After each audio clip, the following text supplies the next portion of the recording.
Sabi ni Ping Lacson dito sa report ng Daily Tribune, Cayetano crossed the line, belongs in Payatas Jail. May mga ebidensya niya ako laban kay Alan Peter Cayetano na maglalagay sa kanya sa kulungan sa Payatas sa jail sa Quezon City. My integrity is my first and last line of defense, and I will fight to defend it with all my might.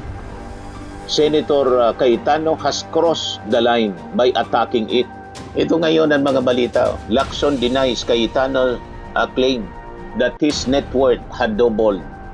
Iyon ang naging akusasyon, mga kababayan, ni Alan Peter Cayetano sa kanyang pinaka-latest na live selling sa Facebook. Kaya sabi po ni Ping Lacson, live selling Cayetano had nagbabagang mga balita at pagtalakay sa mga isyu ng lipunan. Bulsa! Opinyon, banat at paglalantad sa katotohanan. Bulsa! What you see is what you get. You decide. Ano po mga kababayan, si Dante Maravillas. Umusok mga kababayan si Ping Lacson sa naging akusasyon mga kababayan sa live selling ni Alan Peter Cayetano the other day.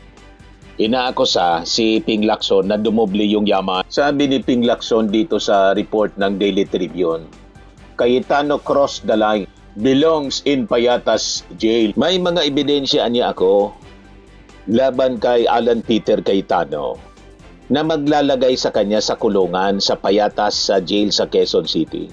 Ganon katindi yung naging response mga kababayan ni Ping Lacson sa walang tigil na live selling ni Alan Peter Cayetano. I think magkakasubukan mga kababayan.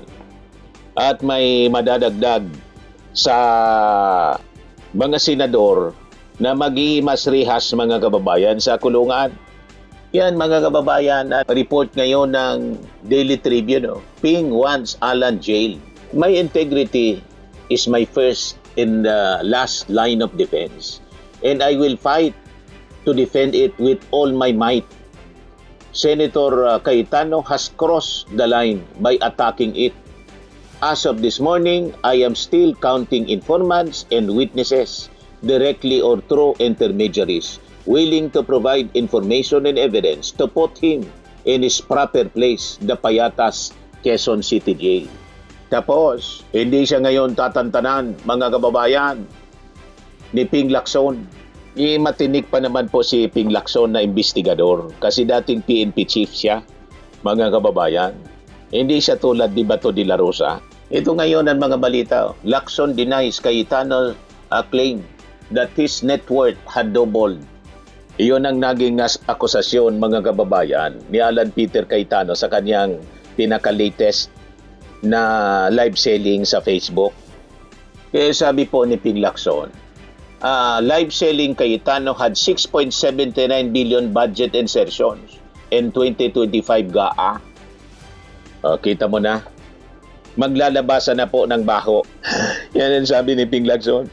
Si Cayetano niya, may 6.79 billion na insertion sa 2025 GAA. Kaya niya, mayaman siya ngayon.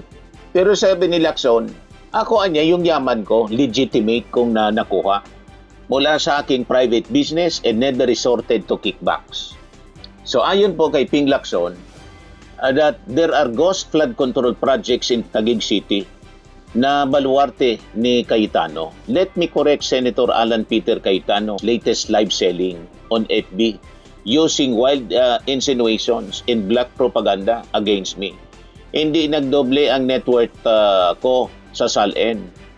Hindi nag-doble ng net worth sa SALN ko in 2025 compared to 2022 when I left the Senate. Sabi po niya sa kanyang post sa X. Actually, more than 4 times ang increase at 244.9 million pesos compared to 57.7 million pesos in 2022, the year I left government. O, kita mo na.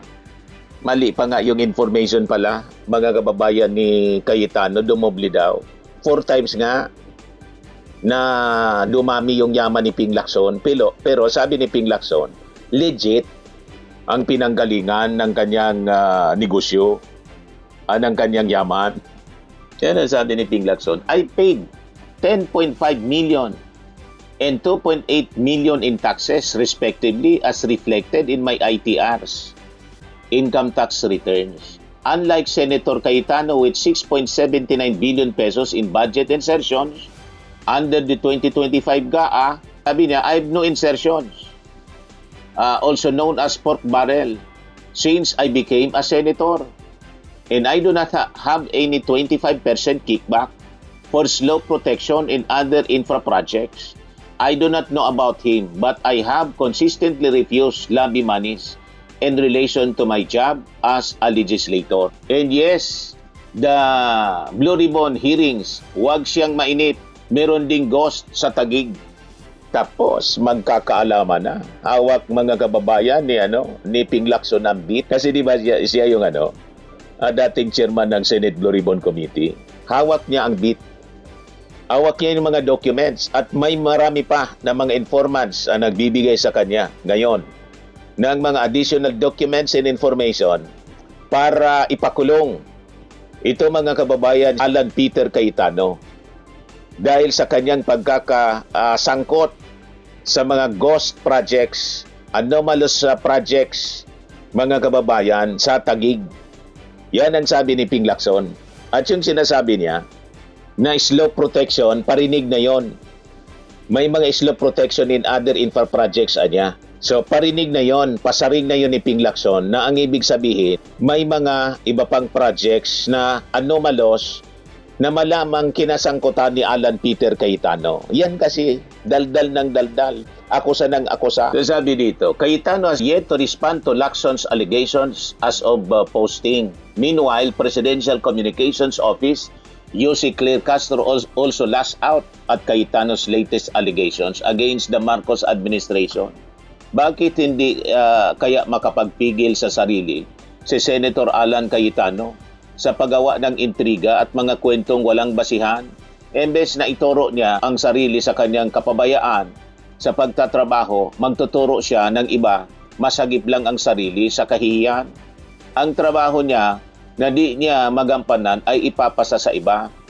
Ebidensya ang ibibigay namin panlaban sa mga kasinungalingan ni Senator Alan, sabi po ni Jose Castro. Ito yung post ni Ping Lacson sa X.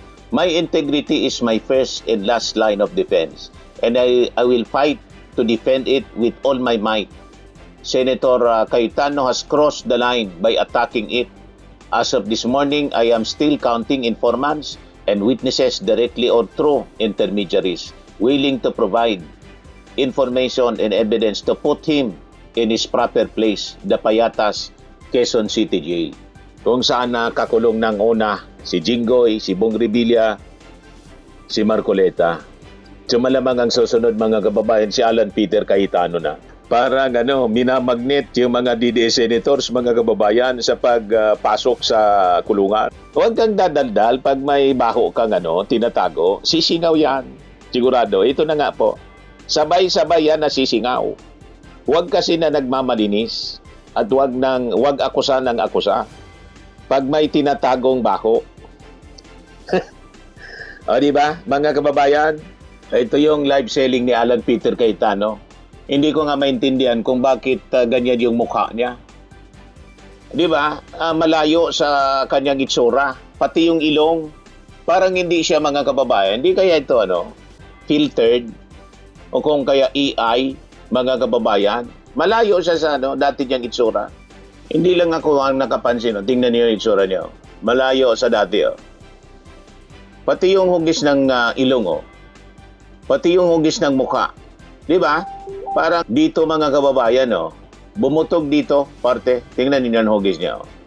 Iba, di ba? Ito parang ng siupaw. Ito parang heart ang itsura. Heart. Tingnan niyo yung itsura dito. Sabi niya, Your Honor, may I make a manifest? Sabi ni Mel Aguinaldo.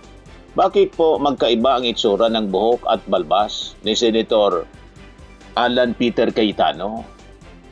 Kahapon ni Alan, Senator Alan, at ngayon, may kambal ba siya? Pwede po ba imbestigahan? Di alata, ha? Slight lang. Yeah. Parang pati ngipin niya, iba. Pati yung hugis ng kanyang mga labi.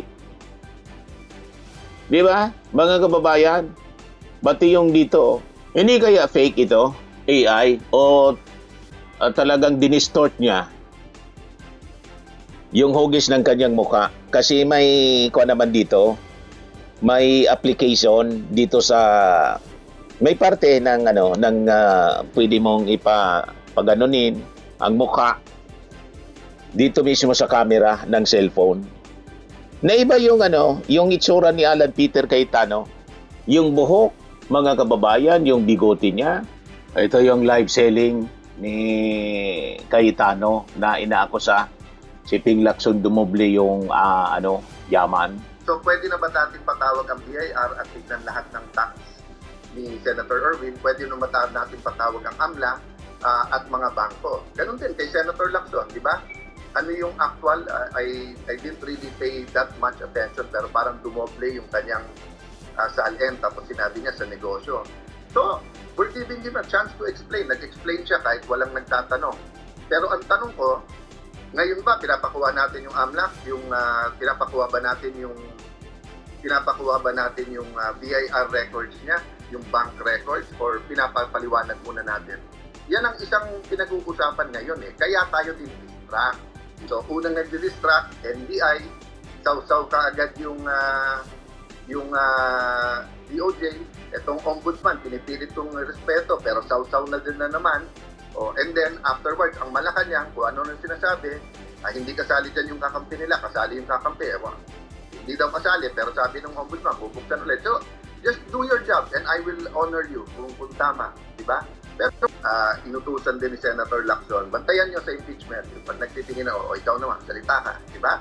So, happy weekend, just like me. Itanong natin, who let the dogs out? Yung attack dogs, nandyan eh.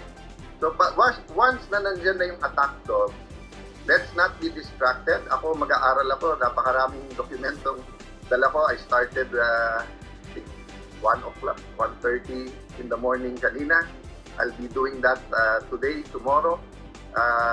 Pag lumabas yung attack dogs, you're on the right trail. So, ang tanong, who let the dogs out? But mga kababayan, mga mahal kong kapatid, kapwa Pilipino, KKK, mamili po tayo. Uyog, kaso, kulong, or ipaglaban natin, ilabas ang katotohanan, itanyag po natin, ipaglaban natin yung spirit and letter ng konstitusyon, at tanggalin na natin ang korupsyon. Yun na lang po choice natin. So maganda plano ni Lord, sana yun ang piliin natin. Have a good weekend everyone, God bless you. So yun ang live selling, mga kababayan, the other day ni Alan Peter Cayetano na ikinausok ng ulo ni Ping Lacson. You cross the line na niya by attacking my integrity, my first and last line of defense. And I will fight to defend it with all my might, sabi po ni Ping Lacson. As of this morning, I am still counting informants and witnesses directly or through intermediaries willing to provide information and evidence to put him in his proper place, Payatas, Quezon City Jail.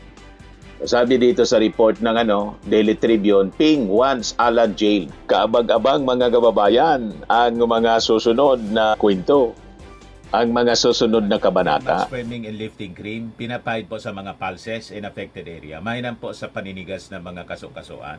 Ito naman po, Automax Radiant Serum. Sa mukha naman yung application, anti-aging po siya. You will look 10 years younger than your age. Sa mga cancer patients naman po, baka lang gusto ninyo itong itry. Neng siya red mixed fruit drink.